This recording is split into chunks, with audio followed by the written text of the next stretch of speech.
এর মূল উদ্দেশ্য ছিল যে বাংলাদেশের আপনারা যারা বিড়ি খান বা সিগারেট খান, আপনি যদি এই খাবার অভ্যস্ত অবস্থায়ও আপনার দোকানে গিয়ে বসেন, সেই দোকানে গিয়ে আপনি এই বিড়ি খাবেন, সেই খাওয়া অবস্থায়ও আপনি দাঁড়িপাল্লার পক্ষে বক্তব্য রাখবেন কিংবা দাঁড়িপাল্লার পক্ষে আপনি ভোট চাইতে পারবেন।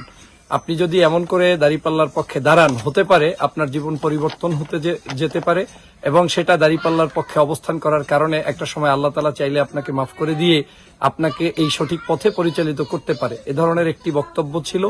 গতকালকের আমার একটি বক্তব্যকে কেন্দ্র করে সাংবাদিক বন্ধুরা আমাকে দৃষ্টি আকর্ষণ করার চেষ্টা করেছেন। সেই বক্তব্যের ব্যাখ্যা হচ্ছে এই যে আমি যখন গ্রামগঞ্জে বক্তব্য দেই সেখানে স্পষ্ট বলার চেষ্টা করি আমাদের এই গ্রামগঞ্জে অবস্থানরত সকল শ্রেণী পেশার মানুষদেরকে উদ্দেশ্য করে, যেমন একজন দাড়িওয়ালা, দাড়ি কাটা, দাড়ি ছাড়া, টুপিওয়ালা, তরিকা চর্চা করে কিংবা তাবলিগ, হেফাজত, কিংবা একজন বিড়ি খাওয়া, বিড়ি ছাড়া যে কোনো সাধারণ নাগরিক প্রত্যেকেই কিন্তু আমার ভোটার।